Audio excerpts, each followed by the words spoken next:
Қамырын ашытып әуре болмайтын бар болғаны 15 минутта ашыған айраннан пицца жасаймыз. Өте жұмсақ, дәмді болып шығады.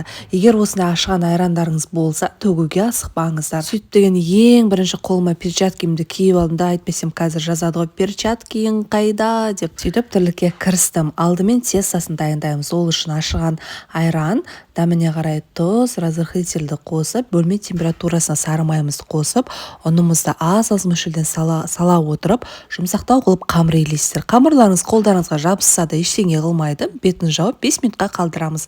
5 минуттан кейін қамырымызды алып, дәл ортасынан бөліп аламыз. Бізде осымен 2 пицца дайын болады.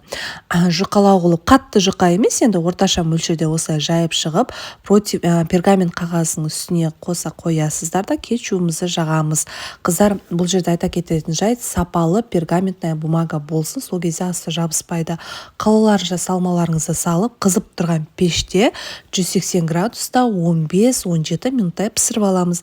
Мінеки қыздар, біздің пиццамыз дайын болды. Өте дәмді болып шығады. Сырды қаншалықты көп қоссаңыздар, соншалықты сіздердің де пиццаларыңыз дәмді болады. Жасап көріңіздер, ас болсын.